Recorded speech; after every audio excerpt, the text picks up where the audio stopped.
Well, hey everyone, welcome back. My name's Scott, this is Nathan, and we are working through Matthew Kelly's book, The 7 Levels of Intimacy. And last time we talked about the first level, which he calls cliche, which has its place and is important, but we always want to move on to the next level. And so today in chapter 8, he looks at level 2, which is all about facts. Right. So anything stand out to you about facts? Yeah, so these will be people that you're running into a little more often. The one that comes to mind the most often is people that you work alongside. Not the necessarily ones that you are close to, but the ones that you are maybe in the next office cubicle or literally standing next to you. Because it's, we're talking about weather, sports, the economy, probably not politics, because that's maybe not. No, that's more than just facts, though. So this is going to be the typical conversations that you'll probably repeat over and over as well, right, depending on how you're feeling as well. You know. So then, if cliche is "How are you doing today?" and you say, "Fine," then I say, "What did you do today?" Facts would be, took my kids to school today, woke up, didn't get to breakfast, maybe I did, I don't know. Okay, so it's plan on going to Wawa today, Right? So it is also in his, and I'll just say it, this is a little bit later on, but he says this is also a safe place to be too. Safe meaning you're not necessarily revealing anything that's vulnerable. You're not really revealing opinions are actually later, a different level. That's right. So it's literally just facts that basically anyone around you could observe or things that are fairly common as well. Like how was the Phillies game? That's right. Now he does shift into facts can be impersonal or facts can be personal. Right. So I can share a fact, I can share a little bit more about myself. I might say, I could say I was an only child, or I could say, I'm an adult child of divorce.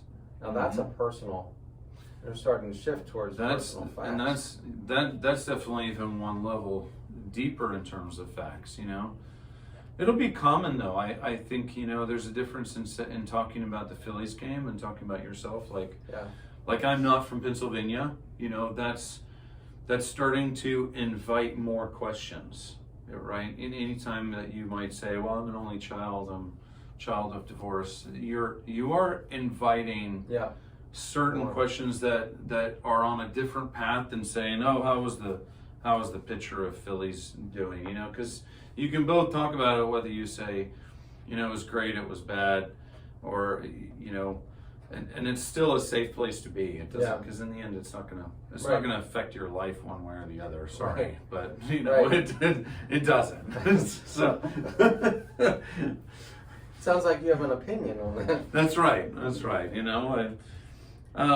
But that's where that part comes in that I was saying on the last video. There's this.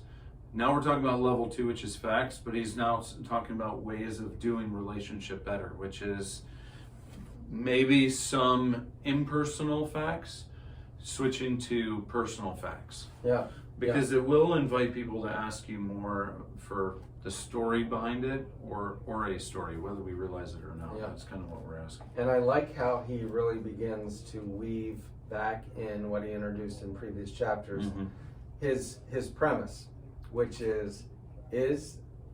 these facts I'm sharing helping you and even me become the best version of yourself, the best version of myself? Yeah.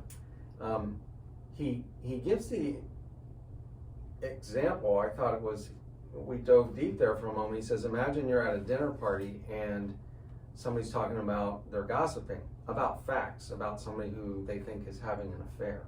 Yeah. And so there are facts where they may not be beneficial. Right. They're not building someone up, they're probably tearing someone down. So facts, just like cliches, have a positive place, but they can also have a negative So we want to ask, am I helping Nathan become the best version of himself by sharing these facts?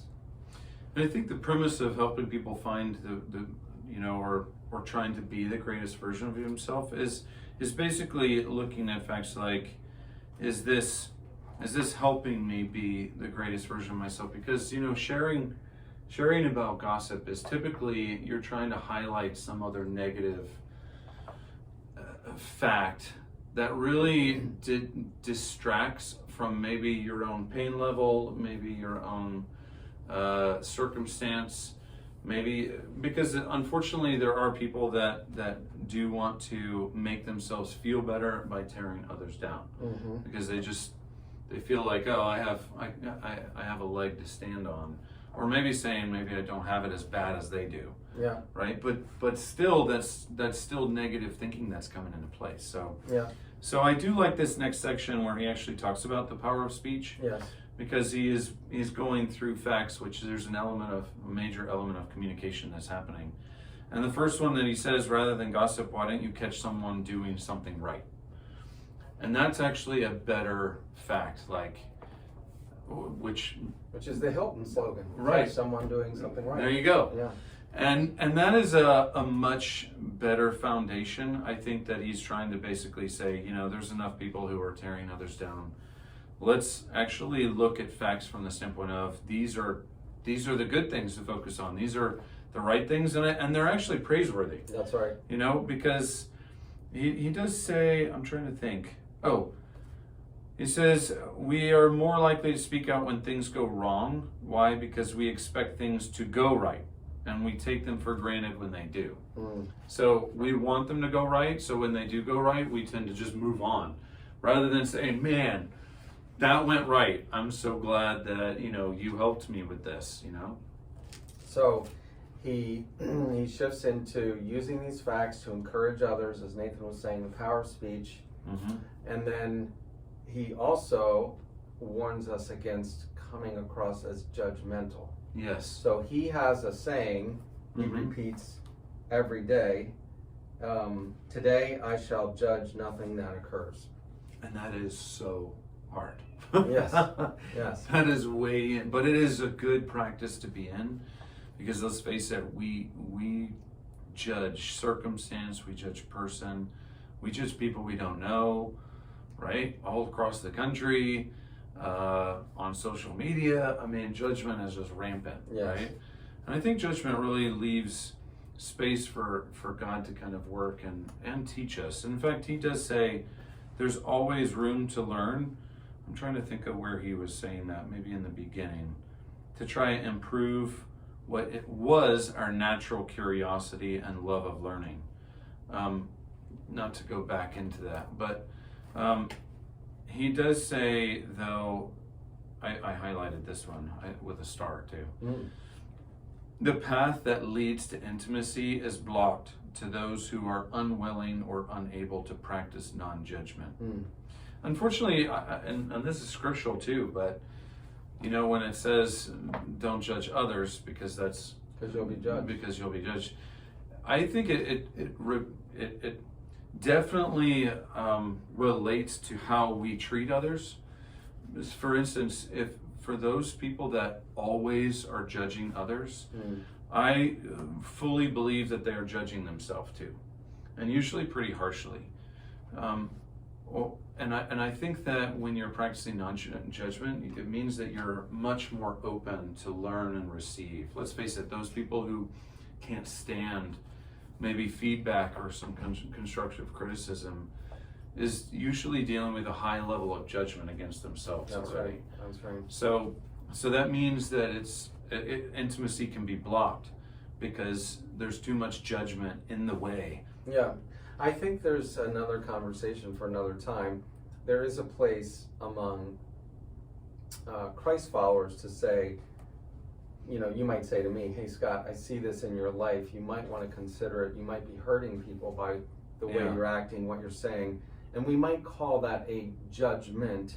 But what I think the idea here is we tend to be judgmental, where we assume when we see something that another person says or does, we can come across, I know I can, as if we know why they're doing it. Right. And he says, we don't know why someone's they're doing what they're doing because of the way Yeah. they were raised and their life experiences, and we need to be very careful.